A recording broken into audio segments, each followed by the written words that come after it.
Hi burners, welcome back to Claiborne, welcome back to my channel, and welcome to another edition of Fairy Thursday, hosted by Grandma Sandy. So in this video, it's kind of a little bit of a challenge.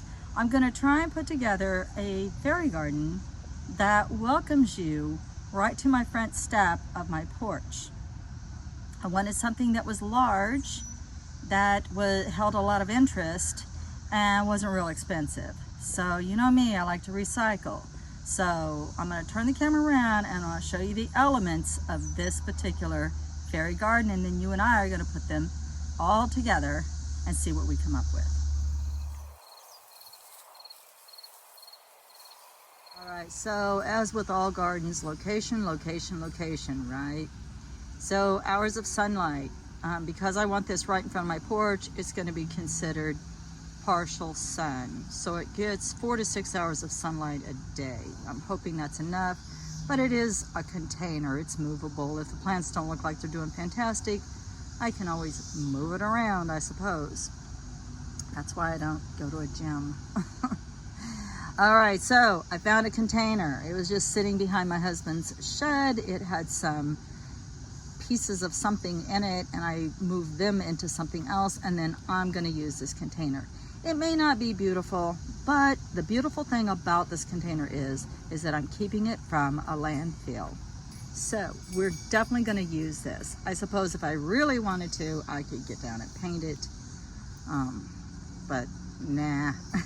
We're just going to leave it as is. It's not the container that they're going to be looking at anyway. It's going to be all of the activity going on inside of this container. Now, to fill the container, well, I don't have bags and bags of potting mix just sitting around.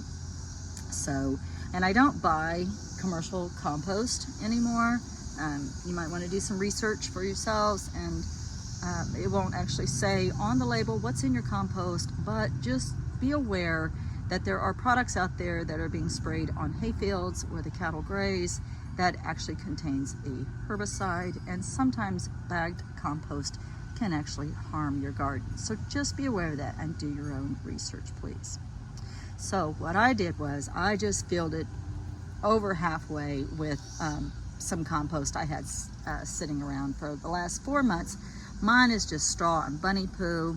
You can use whatever compost you have, or if you know where to get some soil, you can just add some soil, or you can buy some bagged potting mix.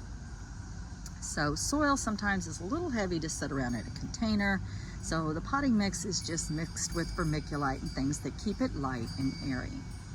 So I'm just going to use this container filled over halfway with old compost. I'm going to top it all off with the rest of this bag of potting mix, and then we'll put pea gravel on the very top of that.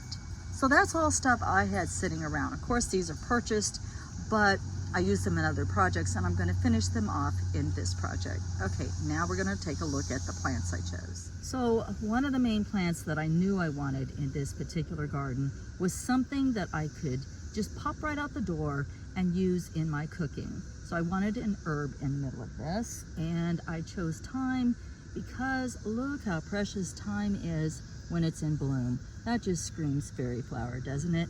Plus it's going to be practical because this container is going to be right outside my door, and anytime I want some thyme, I just pop outside and snip off a little piece of thyme, which will be surrounded by other plants, but it's also going to double as a practical garden. When choosing the plants, I walked around the store and was looking specifically for flowers with that fairy-esque feeling. I thought would look good in a fairy garden, in a fairy container garden. So I went with these two because I like the way they look together. The stark difference between the spikes of the lavender and the hanging part of this plant. This is a shade of blue and this is a shade of blue, and I thought those two really paired nicely together. Plus it's a trailing plant, so it can actually be pushed to the edge and trail over the side. My second set of plants I went with was vinca, because we wanted a big splash of color in there, and I thought it looked nice against the thyme, so I did pick up a thyme plant, and I thought that the two greens really complemented each other, and plus they're just so different. but yet the two colors of green still look really, really good together. And then finally, I thought these two looked fantastic together. This really pops. So the orange of the celosia, and this is, what's this called? Stone crop, perennial. And again, this is a trailing plant, so this can be planted near the edge and it can trail over the side. And then this is a 4-pack of celosia, so if they don't all fit in there, that's just fine. So those are 6 plants that we're going to try and put into this fairy garden. So this particular fairy garden will not have an actual theme to it. This is just going to be a fairy garden. So Dollar General had their fairy garden sets on sale, buy one get one half off, and so they only had a few left, so I did purchase a few of those. So this is just a Dollar General set. It has the fairy, the little welcome sign, it has a bird bath and a house. However, with the colors, other than the vinca, she doesn't really match. And so there's a lot of blue, there's a lot of green, some fuchsia, and some orange. So I think I'm gonna paint this to reflect those colors because I want her to look like she belongs in this particular fairy garden. So I'll be painting her and then clear coating that so it'll last. Okay, and then the only accessories I have other than, you know, her, I mean, she's the character and I have accessories, but I just have a few stones left from the Dollar Tree. Remember, these are $1.25 a bag. There's light green, medium green, dark green, white, and then I have a bag of miscellaneous over here I may or may not use. And then I just have some rocks from around the yard that I may place in the garden and around the base or just around the base. So I'm gonna get to painting her and see if we can't bring some of these colors into these accessories. Wow, the cicadas are crazy, aren't they? All right, so sometimes you don't have the exact paint you want, so you can always just mix your own paints. So I'm gonna kind of mix these two blues together, and I like the way that looks with the white. And then for this fuchsia, I didn't have anything, but I think red and brilliant pink together. And I'm really digging it with the dark green. See that? And then these were easy. This was fun. The bright green, and we'll mix those two together, and then it looks really cool with that. All right, so we have an idea of how to make our colors all go together. So let's go work some palette magic. 6 hours later. Just kidding. About an hour and a half later. Hopefully you can hear me over those screaming cicadas. So we gave the house and the little flower a beautiful coat of fuchsia. I used tangerine for her steps, for the lights, and for the center of the flower.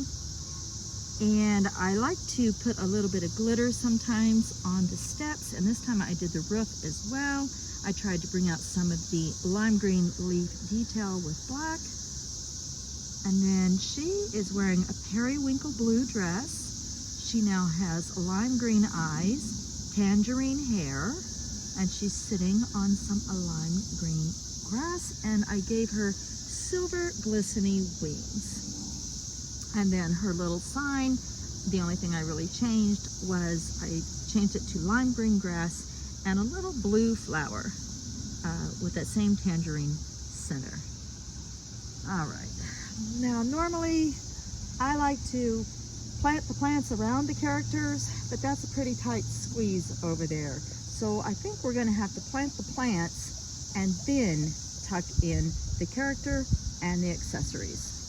Well, I was able to fit all but 2 of the celosia into the container, and I think I see little peek holes where we can put some fairy items now. But first, I want to put the pea gravel down in between. So as pretty as that looks and as settled as the pea gravel makes it all look, I still think I want to add some of the colored stones just to embellish even more. All right, so now we got everything just the way we wanted. I really like the look of this colored gravel down under here. It just, I don't know, it does something. It makes the whole thing look even more colorful. So now all we have to do is add our beautiful little fairy.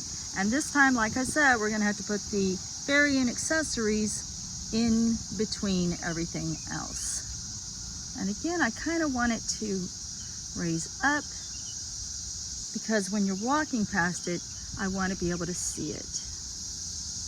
And especially see her precious little face.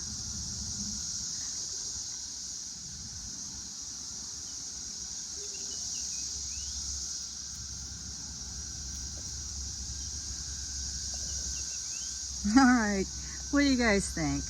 I love it. I'm very happy with it.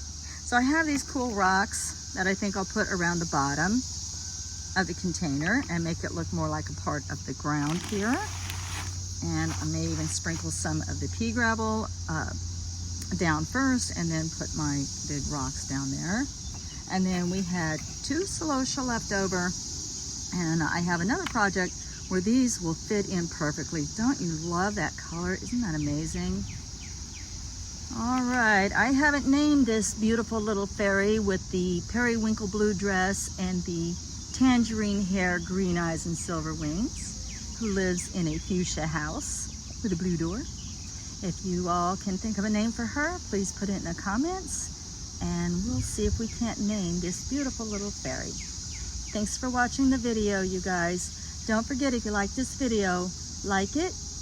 If you haven't subscribed, subscribe. And if you really liked it, share it with your friends. Much, much love and light till we meet again. Many blessings.